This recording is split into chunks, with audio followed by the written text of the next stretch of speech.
You see all those videos on YouTube. I got into Yale. I got into Harvard. Here's how I did it. Here's my ranking of what the best Ivy Leagues are, written by someone who went to Indiana State College. And all these videos say the same thing. Harvard is great. Yale is great. And this is how I got in. You can get in too if you somehow manage to simultaneously have a 1580 SAT, 43 points in the IB, be like a netball champion, a boxing world champion, play chess, play the electric harmonica, and perhaps someday you can get into like Yale Law School at age 12 with a $300,000 scholarship. Can anyone do it? Is this just the kind of thing that anyone and everyone is cut out for? There are so many Americans nowadays who are well educated. Do you know how few seats there are at these top colleges? Seriously. And here's the thing. You might hear, oh, back in my day, I managed to do it. It's not easy anymore. At one point, when my dad applied and got in, for example, UPenn used to have an over 50% acceptance rate. Seriously. It's great how adults can complain about how different their time was and how much better it was back then, while simultaneously acting like we live in the same time as them, completely blind to how much the world and environment we live in has changed.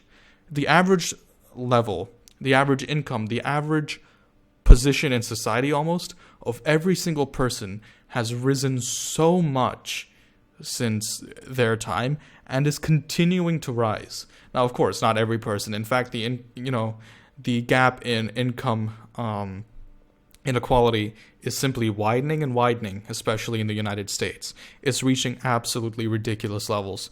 But for those people who are well educated, go to good high schools, good public schools, whether it be Phillips Exeter Academy or one of those ridiculously good public schools in New Jersey or something like that, there's a lot more competition than there was back then. And even just in the past 4 to 5 years, astronomical change. But I gotta ask, why do people even want to go to these universities? Are these the highest ranked ones, Harvard and Yale? What is the highest ranked? You see, it's pretty hard. In the UK, where I go, where a lot of my peers go, as I go to a British school, you have Oxford and Cambridge at the top. There's also LSE and St. Andrews, and a lot of people, like London School of Economics and Political Science is great for economics and political science. And I guess for computer science, a lot of people like to go to Cambridge. And, I think in general, Cambridge is considered to be the best at engineering. But, I mean, Cambridge does everything, don't they? In the US, you also have MIT and Caltech. In fact, a lot of rankings put MIT as the #1 university in the world. But then Caltech has way fewer seats and the same grade averages. So do less people apply to Caltech? Well, why is Caltech ranked differently to MIT? It's really, really complicated and weird in the US because you have Harvard and Yale, but then you also have the elite liberal arts colleges like Williams and Amherst. You could go to Williams, study econ, and probably get a job in Wall Street making bank. It's one of the best paths you could go through. Or you could go to MIT, become a computer scientist, and then go to UPenn, Wharton. When is UPenn ever put in the same tier as Harvard and Yale? It's a good Ivy, but Wharton's #1 for an MBA. The amount of connections that you can make there, wow, insane. You get what I mean? So this whole ranking thing doesn't make any sense because what is the best university? I'm not trying to say, oh, the best university is different for each person, maybe the best university isn't the hardest one to get into. Even your local state college can be the best one if you ask. I'm not trying to say that. I'm legitimately trying to say the process is so confusing to figure out what is the quote-unquote best university. But I guess one thing that a lot of people talk about, for example, there was a teacher at my school who went to Cambridge, and she actually left because my school didn't offer a full-time position, but I heard a girl talking about how much money she made because she had a Cambridge degree. Okay, your pay doesn't scale with the degree you have. You might be able to get a better job, but look, her replacement went to the University of Florida, so... Also, University of Florida is a good school. If you care so much about money, then maybe you should look at the career, or perhaps where you're going to work. Because honestly, I can tell you, if money is what you're after, just go become a petroleum engineer and then become a petroleum executive. Maybe do computer science and become a tech executive. If money is what you're after. Because if you're willing to, change and obsess over the best university, what's wrong with obsessing over the best career? In fact, I'd rather obsess over the best career because your career makes a bigger difference than the university you go to. And now, while we're on the topic of money, just linking back to the whole UK versus US universities thing, there's this misconception at my school that going to a US university is super expensive and will drain you dry. There was this one kid at school who was like, whoa, have you seen how much MIT costs? Let's look up how much MIT costs. Average annual cost for students, $22,000 per year. It's not $73,000, okay? That's the tuition. Virtually everyone, regardless of what country they're from or how rich they are, at one of these universities gets a large amount of financial aid. And if you're rich enough that you're going to be paying $30,000 instead of $22,000, God forbid, well, I'm sorry, but it's still nowhere near as expensive as people make it out to be. Now, some places are expensive, yes. Those are usually the colleges in the middle, which aren't top tier, but are like private colleges. But the top ones, Ivy Leagues, and the schools that aren't Ivy Leagues but are on the same caliber, like Vanderbilt, University of Chicago, and Duke and stuff like that. Top tier tech universities like Harvey Mudd and Caltech and MIT and stuff like that. All of them give really good financial aid. So I got to say something. Now, don't try and twist the story. The reason you're not going to the top US university isn't because you don't have the money to. It's because you don't have the grades or the intellect or the hard work to.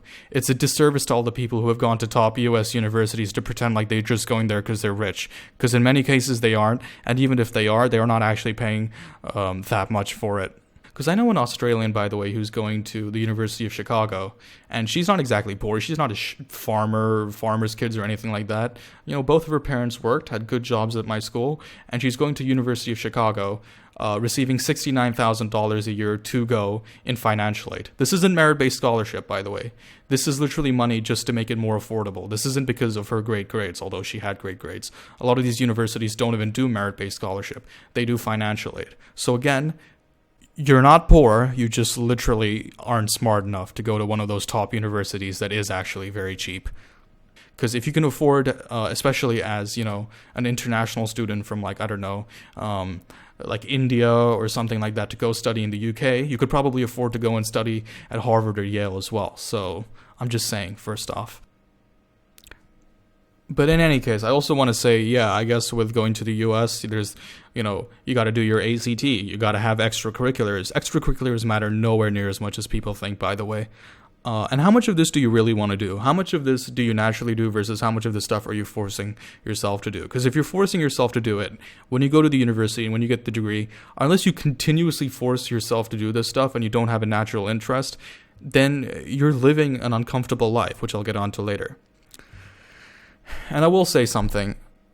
When you get your degree or whatever, as long as you have enough experience or something like that for something like computer science or engineering, you'll get called into a job interview.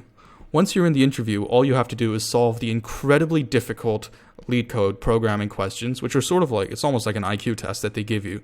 And in many cases, these questions will often have like a 1% pass rate. Now, your Harvard degree or your Yale degree versus your University of Kentucky degree, it's not going to make a big difference in the end after you get, once you're in Google. Because when you go to Google, you're a Google employee. You're a Stanford grad, sure, but you're a Stanford grad who's a Google employee. There could be another Google employee sitting there, and he went to the University of Wisconsin, but you're both Google employees in the end. So what big difference does it make? But I guess maybe it depends on the career, because maybe with some stuff like business or an unconventional path like 21st century Japanese literature or something like that, you might need prestige. You might need to be able to, quote unquote, make these connections. But I gotta ask you, how much do all these connections and stuff really matter? So I was going to this one place for university counseling. If you ask me, it's completely unnecessary to go to one of those places. They're not going to get you into any place you couldn't get yourself into. And really, they actually misled me. They made so many errors. And the person who's counseling me is a Harvard grad. And she, oh my god. So first off, she thought that MIT was an Ivy League, which is a bit ridiculous, but whatever. But beyond that, one of the things they're meant to help us with is make these university lists. And, she just simply could not name any good universities. The whole university list was conceived by me. I told her, listen, I don't want to apply to big colleges. And she'd be like, all right, you know what? A lot of the good engineering colleges are big universities. So here are some big universities to apply to. I'd be like, oh no. And then, she'd be way too optimistic about the places I could go to, etc. And I'd always be like, Mom, she's putting these colleges that I'm never going to get into on the list. And my mom's like, oh, sometimes people have this intuition. She put this one place on my list called Amherst College, which is a highly selective liberal arts college in Amherst, Massachusetts. And later on, it turned out she confused it with the University of Massachusetts at Amherst, which is completely different. And anyone should know the difference between these, especially if they've gone to university in Massachusetts. So, and then I'll just be like, Mom, oh my God, we're wasting our time and money. And she'd be like, oh, all said and done, she went to Harvard, though. And I'd be like, yeah, she went to Harvard, and she's just making a big mess of my university list. But I know how she got her job. She got her job because the owner of that counseling company also went to Harvard. So she must have used what I guess like the Arabs call wasta, connections, socialismo in Cuba, they'd call it. But I gotta ask you, she used her Harvard connections to get this job, but who's the one suffering? I'm the one suffering, because honestly, I don't think she's that qualified for it. So really, if you're just gonna live your whole life off of these Ivy League connections, then I don't see the point. Because I was saying the other day in chemistry, listen, UC Berkeley highly ranked. Why? Because it's a public university in California. All the best and brightest of California want to go there. It's not worth it to pay $60,000 as someone who isn't a California resident to go to UC Berkeley, where your intro to computer science class will be like 2,000 students or something like that. You'll be taught by a teacher's assistant who probably barely speaks English. You won't be able to put your hand up and ask questions because you're sitting in a huge lecture hall, and you can barely even register for many of the classes you need and might have to stay extra semesters because of it. And someone else was like, oh, well, my parents went to UC Berkeley and it helped them with the connections. Honestly, I don't think you can make any more connections at UC Berkeley than you can make at a lot of places. Now, I've never been to a university. I only got accepted to one recently, and I don't even know which one I'm going to go to yet. I mean, I have a pretty good idea, but it's going to depend. So what I'm saying is, really, these connections, well, look, are they worth paying $60,000 a year for what is, in my opinion, a completely insufferable education experience? You can pay $60,000 to go to a UC school where your intro to physics class will be 300 students and taught by a teacher's assistant. Or you could pay $60K per year to go to Rose-Hulman. And it won't be $60K per year for Rose-Hulman, by the way. Rose-Hulman would actually be cheaper than UC Berkeley, because unlike UC Berkeley, they give good financial aid to out-of-state students. So Rose-Hulman might be more like, let's see. Rose-Hulman would be more like $38,000. So like 2/3 the price. And again, your UC class will be 300 students intro taught by a TA. Your Rose-Hulman class would be like 30 students intro taught by a professor. It's all up to you, is what I'm saying. But what I gotta say is I'm happy with where I am right now. I think that I'll be doing quite well. A lot of people might be very surprised that I didn't get into one of those public universities that I swear they've heard of, like UC Berkeley or UCLA or something. UC Austin's is a good one. I'd love to live in Austin, but I can go to a small college and then still live in Austin after. So my point here, what I'm trying to make with this video, is that I feel like we're so obsessed with prestige when honestly I just don't see what it brings to the table. And I really legitimately don't even know at this point what constitutes a good or a bad school. My whole view of it is so distorted. So I'm just going to go get my degree. Hopefully I'll be able to get financially independent quite quickly, and I'll be able to live my life. That is my goal.